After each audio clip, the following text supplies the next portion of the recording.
What's up, news fans? Get ready, because we're diving headfirst into the hottest stories that are shaking up the sports world right now. We're kicking things off with a legend. Hall of Famer Robert Parish is weighing in on today's Boston Celtics, and his take on their defense might just surprise you. He's drawing parallels to his championship teams, and we've got the inside scoop on what makes him say that. Then, we're heading to the court where former teammates are giving each other shout-outs. Minnesota Timberwolves' Naz Reid is singing the praises of Celtics big man Luka Garza, and you'll want to hear what he had to say about Garza's game. Plus, we're breaking down 3 mind-blowing stats from the Timberwolves' shocking win over the Celtics. And finally, we're tackling the comeback story of the season. Jayson Tatum is back on the court for the Celtics, but what's the harsh reality emerging 8 games into his return? We've got the full breakdown. Don't go anywhere, and make sure to hit that subscribe button and ring the bell so you never miss an update. Tired of dropping your phone or struggling to prop it up? Meet the Pop Sockets phone grip with expanding kickstand in black, your new must-have accessory. Don't miss out. Grab yours today. Click the link in the video description to shop now on Amazon. Robert Parish says today's Celtics defense reminds him of his championship teams. This is a big statement from a legend who knows a thing or two about winning with Boston. Hall of Famer Robert Parish, a cornerstone of the Celtics' iconic, original Big Three era, is drawing parallels between the current Celtics squad and the championship teams he played on with Larry Bird and Kevin McHale.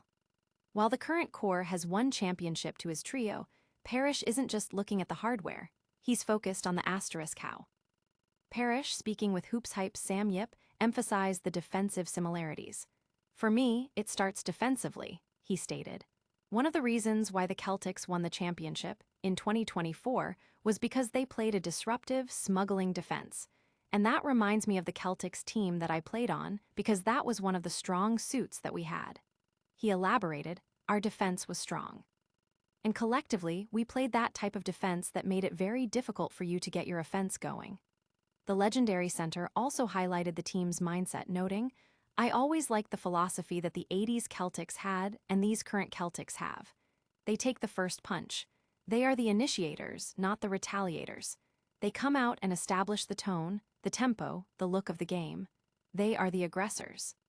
Parish believes this aggressive approach can even influence officiating, adding, "I find when you are the aggressor, you get more favorable officiating from the officials.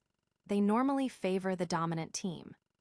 Fans are buzzing about Parish's endorsement of the current team's defensive intensity, seeing it as a sign of continued championship aspirations. Analysts are dissecting his comments, looking for validation of the Celtics' current defensive schemes. This deep dive into defensive philosophies is just the beginning of our Celtics coverage. Stay tuned as we break down another surprising win and a key player's comeback. Naz Reid praises Luka Garza's progress and impact. "It might not have been the revenge game Luka Garza envisioned against his former team, but the Boston Celtics big man still put in a solid performance against the Minnesota Timberwolves. Despite the Celtics' 102-92 loss, Garza chipped in 5 points and 6 rebounds, catching the eye of a familiar face." Former Minnesota teammate Naz Reid was impressed with Garza's outing. "It was fun," I told him. "He was at the free throw line. I was like, expletive, you got stronger, but it was good to see him actually get real minutes in play and affect the game," Reid shared. He continued, "And we all knew he can. It's just good to see it being done on another team and in a real game situation." Reid attributed Garza's success to his dedication. "So, I think that goes to the work that he put in, the way that he changed his body, and the hard work and dedication that he brings to the game." Reid concluded with high praise, "I'm sure they love him here. We loved him in Minnesota, so I can only imagine how it is in Boston." Fans are excited to see Garza getting consistent minutes and making an impact for the Celtics. Teammates and former colleagues are celebrating his development and hard work. From former teammates supporting each other to breaking down a major upset, we've got more action-packed insights coming your way. Get ready for the eye-popping stats from that Timberwolves victory.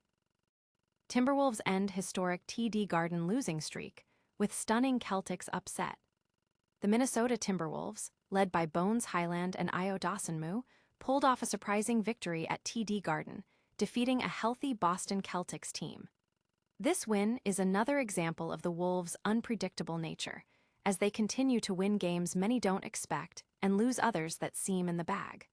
One analyst even called them the most confusing team in the league. This was a significant win for Chris Finch and the Timberwolves, putting them in a strong position in the Western Conference standings, with a crucial home game against Houston on the horizon.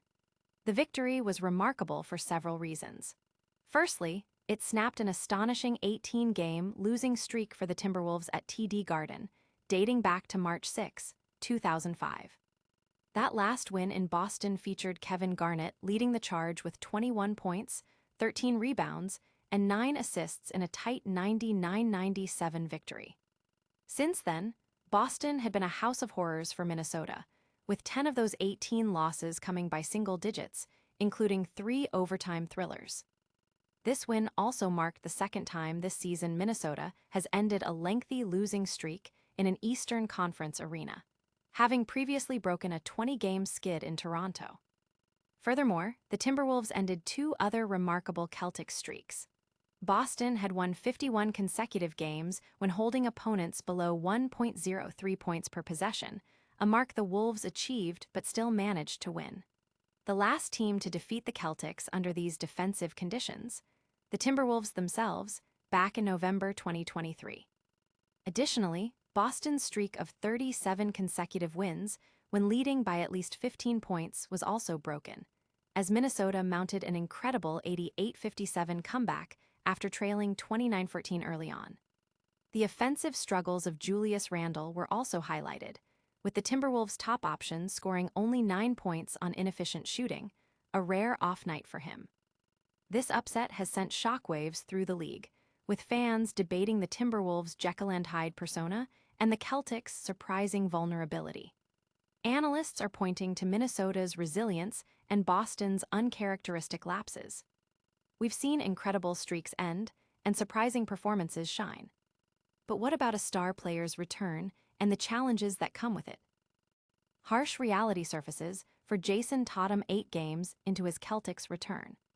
The Boston Celtics have managed a respectable 6-2 record in the 8 games Jayson Tatum has played since his return, but the path back to his dominant form is proving to be a challenge. Despite impressive moments, given he's just coming off an Achilles tear, there are undeniable growing pains. 8 games in, Tatum's primary struggle is efficiency. While averaging 19.1 points is a solid output for a player recovering from such a significant injury, his shooting splits of 38.8% from the field, 29.3% from 3, and 85.2% from the free throw line are a far cry from the numbers fans are accustomed to. It's not necessarily a case of poor shot selection. He's simply not hitting his shots at his usual clip. Tatum himself acknowledges this, understanding that regaining his elite shooting touch will be a gradual process, likely unfolding in small steps. This is the reality of returning from an injury that typically requires over a year for full recovery. Even those who were optimistic about his return knew there would be bumps in the road, and those bumps have certainly appeared. Despite the struggles, it's crucial to remember the extraordinary nature of Tatum's comeback. Many expected him to miss the entire season, and there were concerns he might never regain his previous level of play or even risk further injury by returning so soon. The fact that he's back on the court at all is a testament to his dedication. While watching him work through these shooting slumps might be difficult at times, there's little reason to lose faith. The only way for Boston to see their franchise player return to peak performance is for him to play through these shooting struggles, embracing the process of incremental improvement.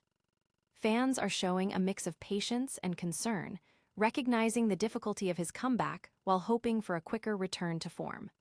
Analysts are emphasizing that this is a marathon, not a sprint, and that Tatum's resilience is being tested. We've covered legendary insights, teammate support, major upsets, and star player comebacks. Now, let's wrap it all up with a lightning round recap. And that's a wrap on today's top stories. We heard from Robert Parish on the Celtics' defense, saw Naz Reid praise Luka Garza, broke down the Timberwolves' historic TD Garden upset, and analyzed Jayson Tatum's challenging comeback. Did you catch all the action? Let us know your thoughts in the comments below. Don't forget to like this video, subscribe to news for all your daily updates, and hit that notification bell so you never miss a moment. Follow us on all our social channels to stay connected. Thanks for watching, and we'll see you in the next one.